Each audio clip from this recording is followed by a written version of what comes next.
গেল 2 দশকে মানে 20 বছরের মধ্যে কোনো ল্যাটিন পরাশক্তিকে যেই দলটা হারাতে পারেনি, সেই ইকুয়েডর বর্তমান কোপা আমেরিকা চ্যাম্পিয়ন আর্জেন্টিনাকে প্রায় হারিয়েই দিয়েছিল।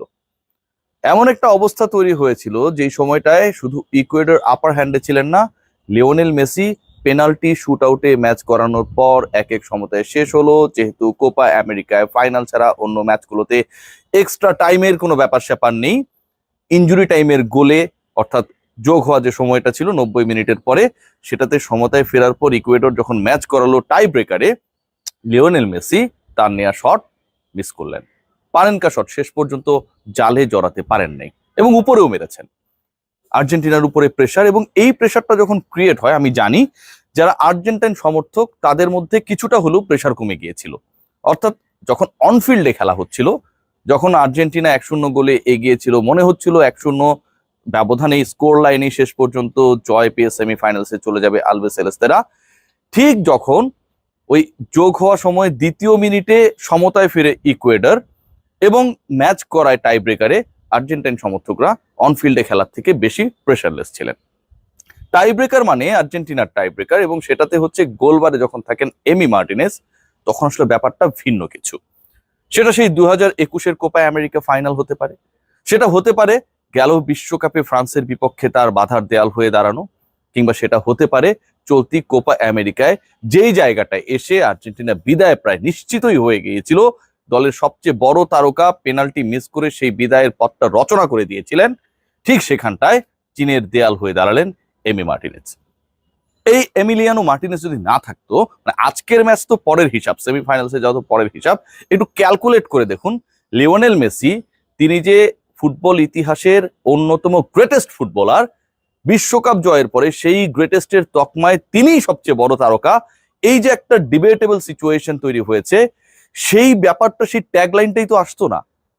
কি অসাধারণ একজন কিপার, 31 বছর বয়সী অ্যাস্টন ভিলার কিপার, তিনি মিক্সড জোনে বলেছেন যে আমি ম্যাচের এই পর্যায়ে, টুর্নামেন্টের এই পর্যায়ে বাড়ি ফিরতে চাই নাই। বাড়ি ফিরতে যেহেতু চাই নাই, আমার কাছে মনে হয়েছিল যে আর্জেন্টিনা আরো অনেক দূরে যাবার সুযোগ রয়েছে, আর তাই শেষ পর্যন্ত আমি করে দেখিয়েছি। কি অসাধারণ অভিব্যক্তি, কি অসাধারণ দর্শন, এবং সেই দর্শনের কি অসাধারণ বাস্তবায়ন। ন্যাশনাল টিমের হয়ে 4বার এই পেনাল্টি শুট আউটের এক্সপেরিয়েন্স হয়েছে এমি মার্টিনেজের, একটা বারের জন্য তিনি পরাজিত হন নাই। যখন গোলবারের নিচে তিনি দাঁড়ান, স্পেশালি যখন ওই পেনাল্টি শুট আউটের হিসাবটা চলে আসে, ঠিক তখন কেউ জানুক আর না জানুক, কেউ মানুক আর না মানুক, আর্জেন্টাইন ফ্যান্স কিংবা আর্জেন্টাইন ফ্যানদের যারা আসলে বিপরীত মেরুতে অবস্থান করে, অন্য দলকে যারা সাপোর্ট করে, সকালে উঠে যারা খেলাটা দেখে শুধুমাত্র আর্জেন্টিনা পরাজিত হয়ে সোশ্যাল প্ল্যাটফর্মে কিছু সুন্দর সুন্দর স্ট্যাটাস প্রসব করা যাবে, সেই তারাও একটা ব্যাপারে মোটামুটি মানসিকভাবে প্রস্তুতি নিয়ে নেন যে এমি মার্টিনেজ যেহেতু রয়েছে, শেষ পর্যন্ত ম্যাচটা আর্জেন্টিনাই জিতবে এবং আর্জেন্টিনা সেটা জেতে। লিওনেল মেসির জন্য জীবন দিতে চেয়েছিলেন গেল ওয়ার্ল্ড কাপে, আর এবার এমনও হতে পারতো যে জাতীয় দলের জার্সিতে হয়তো এটাই হয়ে পড়তো লিওনেল মেসির শেষ ম্যাচ।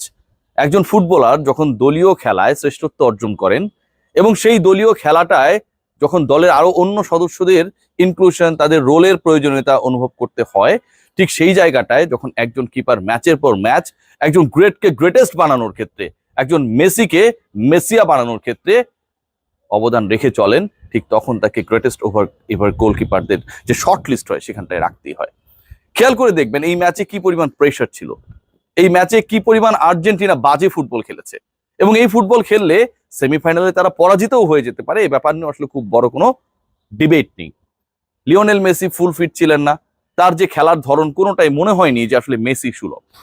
তার বাড়ানো কর্নার থেকে শেষ পর্যন্ত প্রথমেই তারা এগিয়ে যায়, আর্জেন্টিনা এগিয়ে যায়, সব ঠিকঠাক, কিন্তু সেই ছন্দ, আলবে সেলেস্তেদের সেই ডমিনেন্স, বিশ্ব চ্যাম্পিয়ন যারা মাঠে খেলতে নেমেছে সেমিফাইনাল নিশ্চিত করার লক্ষ্যে, যেই দলটা গেল 2 দশকে কোনো ল্যাটিন পরাশক্তিকে হারাতেই পারেনি, কোনো ল্যাটিন দলকেই হারাতে পারেনি, সেই দলের বিপক্ষে যেভাবে নতজানু পারফরমেন্স আর্জেন্টিনা শোকেস করেছে, সেটা তো এক্সপেক্টেড ছিল না।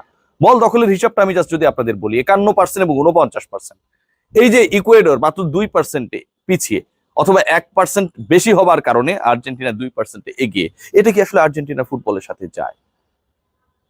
টার্গেটে বল মারার ক্ষেত্রে অলমোস্ট এক, ফাউলস করেছে 2 দল সমান সমান। লিওনেল মেসির দল, এমিলিয়ানো মার্টিনেজের দল, লিওনেল স্ক্যালোনির দল শেষ পর্যন্ত ওই অঘটনটা ঘটতে দেয়নি। এমি মার্টিনেজরা যখন গোল পোস্টের নিচে দাঁড়ান, অসম্ভবকে সম্ভব কিংবা অসম্ভবকে সম্ভব করার পক্ষে যারা কাজ করেন, যারা আর্জেন্টিনার বিপক্ষে কাজ করেন সেই সময়টায়, তাদের জন্য সেটা আসলে ইম্পসিবল হয়ে যায়।